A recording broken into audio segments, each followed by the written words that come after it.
Why should Americans care about the ongoing political turmoil and violence in Pakistan right now? Well, it's the fifth biggest country in the world. It's got nuclear weapons. It was one of the front lines in the so-called war on terror. And it's currently considered by our government to be a major non-NATO ally. And yet ever since Imran Khan, the legendary Pakistani cricketer turned populist politician, was ejected from the Prime Minister's office last year in a very controversial parliamentary vote of no confidence, that country has been in the midst of an historic political and economic crisis. Khan, who remains hugely popular inside of Pakistan, has had more than 100 criminal cases thrown at him, from corruption to terrorism to blasphemy. And there has also been a vicious crackdown against members of his own political party. Khan's violent arrest outside a courthouse in May, later deemed by Pakistan's Supreme Court to be illegal, led to mass protests, to violence and death across the country. According to Human Rights Watch, while some of Khan's supporters did use violence and attacked property and the police, the Pakistani authorities, quote, used excessive force against protesters, restricted access to the internet and to social media, and carried out mass arrests. More than 4,000 people detained, many of them arbitrarily.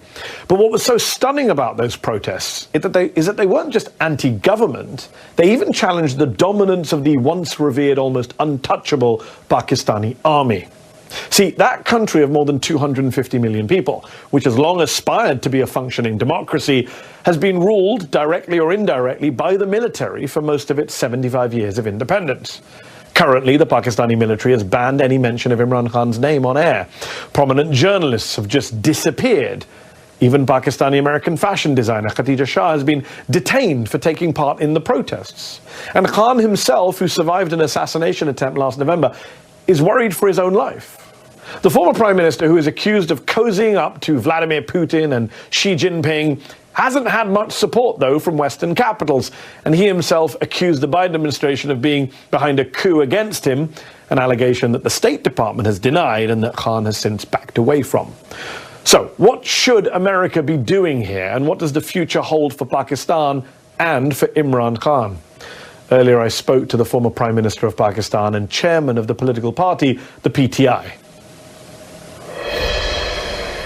Imran Khan, thank you for coming on the show. You are the former Prime Minister of Pakistan. Explain to our viewers watching in America tonight what you believe is the state of democracy, of freedom, of human rights in Pakistan tonight. How bad is it? Well, Mehdi, for some of us who've seen the evolution of our democracy over the last, especially 20 years, because you saw General Musharraf's martial law, and then in that martial law, we saw what was called the lawyers' movement for the independence of judiciary. And during that time, the media asserted its independence. So we were moving towards a democratic system. Two governments came in, stood for 5 years, and then left elections. Another government took over. So we're moving towards, what we hoped would be genuine democracy, because normally we had a hybrid system. Even when the army was not in power, they really controlled the levers from behind. But what is happening right now is a total dismantling of our democracy. It's not a question of what is happening to my party or to me, or these 170 cases and so on, or whether I'm in jail or these are not one, but two assassination attempts on me. It's what is happening to the future of this country if our democracy is disbanded. Because rule of law, democracy and prosperity go hand in hand. When you do not have rule of law, which is what is happening now, it is might is right. There's an undeclared martial law in Pakistan. Then, there's darkness ahead. We are standing on the edge of darkness. So what is your message to the American government tonight, to President Joe Biden? Because on the one hand, you have urged the U.S. to speak out in the name of democracy and human rights against what's happening in Pakistan right now. But you've also accused the U.S. of being behind a, quote, foreign conspiracy, a coup against you. You've repeatedly called what happened to you, quote, U.S.-backed regime change. Well, I mean, the facts about what happened, about me receiving a cipher coded message from our ambassador in Washington. This is 6th March 22. which said that the American official, Under Secretary of State, telling our ambassador in an official meeting that unless you get rid of Imrankhan in a vote of no confidence, there'll be consequences. And then the vote of confidence, no confidence, takes place the next day. And within weeks, my government is gone. So I merely stated the facts. And by the way, I put the cipher in front of the cabinet, in front of the National Security Council, and there was an official protest from Pakistan for interfering in our internal affairs. But that's behind me. Look, all I want the US to do is their professed aims of so-called Western values of democracy, rule of law, human rights. They shouldn't worry about what is happening to me. They should worry about 250 million people. The whole democratic structure is being wound up. And we, as I said, we have an undeclared martial law. Surely, this is not what the Western countries should want. I mean, they should just speak out against it.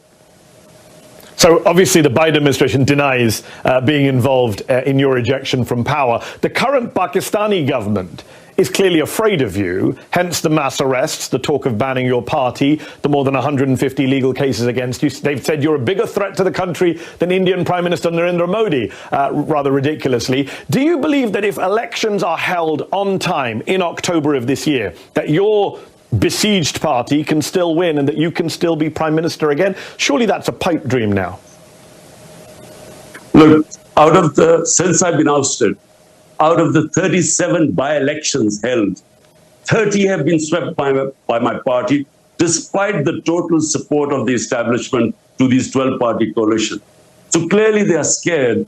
This whole thing, which happened to us after 9th May, when I was abducted from within the High Court, abduction, and the way that they abducted me as if I was some terrorist.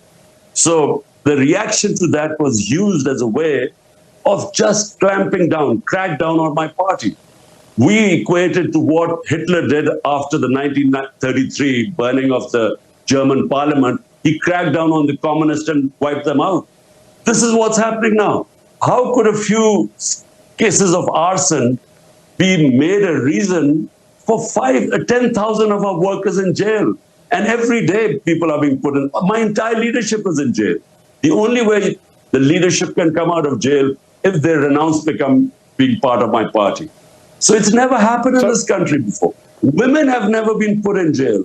The entire media has been muzzled.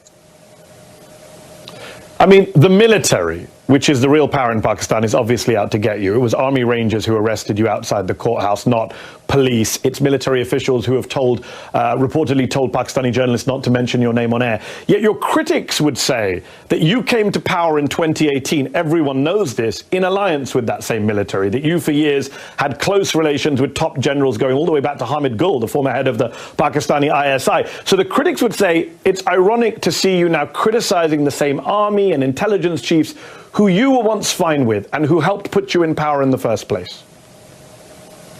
Firstly, just to correct you, I was abducted by the Rangers from within the court. I was actually sitting in the courtroom. So, just to correct you. And the Supreme Court declared it illegal, and so yes. That's why I was bailed out. Look, in Pakistan, Mehdi, the military has directly or indirectly ruled Pakistan for 70 years. 3 times martial law, and then the other times because they're entrenched. And so whoever does politics has to work with them.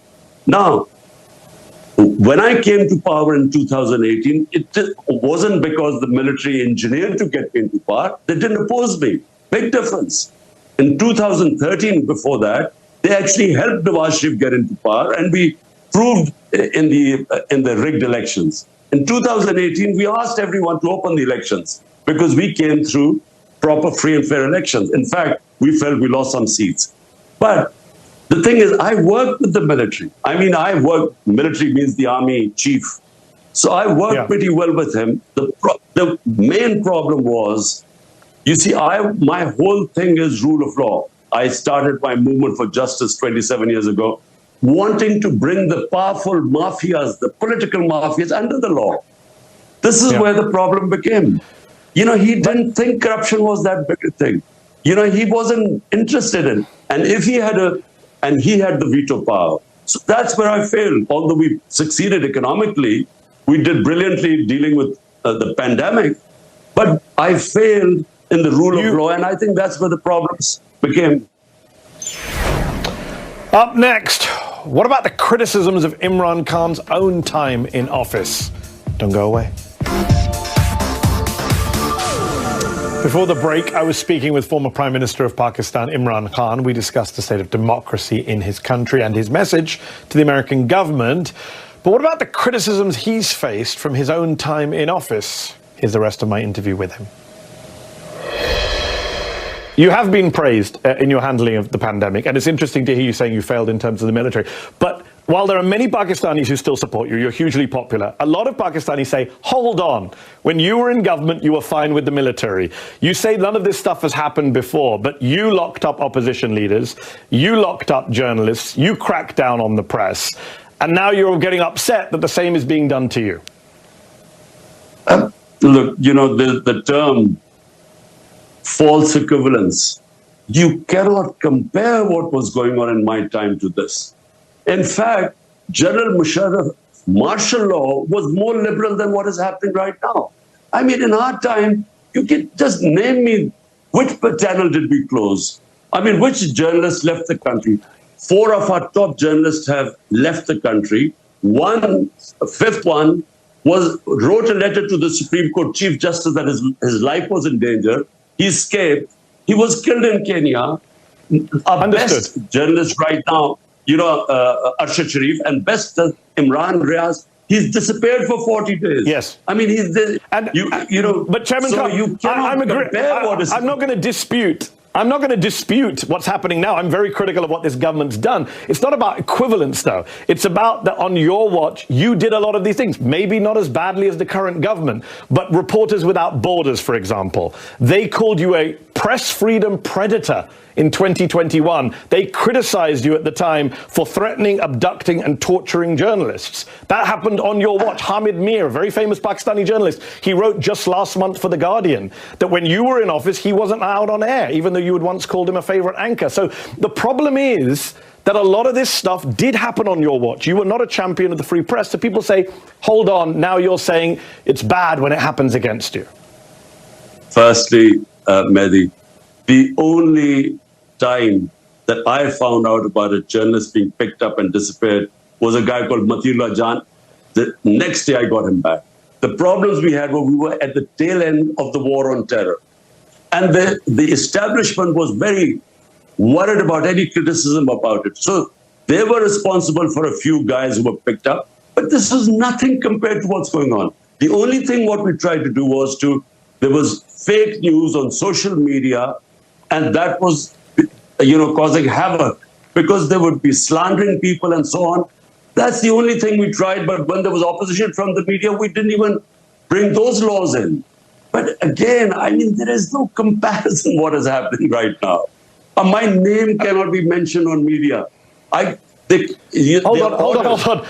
on. When you were Prime Minister, Nawaz Sharif's name couldn't be mentioned on air either. That's what your critics would say. You did the same thing to Nawaz Sharif. Not at all. No, look, Nawaz Sharif was convicted by the Supreme Court. He then faked these illnesses and somehow managed to bring out these tests which said he was about to die. Then his brother gave an affidavit that he's just going 2 weeks for treatment to come back. A convict. He goes to England and suddenly all illnesses disappear, and then he starts giving lectures to Pakistan. He was a convict. You can't compare what was happening to me. I'm not convicted of anything. But the media couldn't say his name. I'm no fan of Nawaz Sharif. I'm just saying his name couldn't be mentioned on air. We're almost out of time, but I got to ask, do you have any regrets about what you did in office, especially with the military, given what the military is now doing against you? What would you go back and do differently if you could? Last question. Well, just firstly, given what happened after I came into power, I should have actually, with a weak coalition government, I should not have taken power. I should have gone for elections again, because you can't bring reforms and changes, and especially rule of law, if you have a weak government. And if I have to do it again, look, this hybrid system cannot work. If you are an elected prime minister, you must have the authority to implement your reforms. It cannot work that you have the responsibility because you're elected, but the authority is shared and the army chief has a veto power. This sort of system is doomed to failure. And Pakistan, what it faces right now, huge economic problems, the worst economic situation in our country. Unless we fix the governance system through rule of law, I'm afraid, the country is on the edge of darkness. There's no doubt there is a massive political and economic crisis in Pakistan right now. We appreciate you taking time out to speak to us, and I do hope you stay safe. Imran Khan, former Prime Minister of Pakistan, thank you.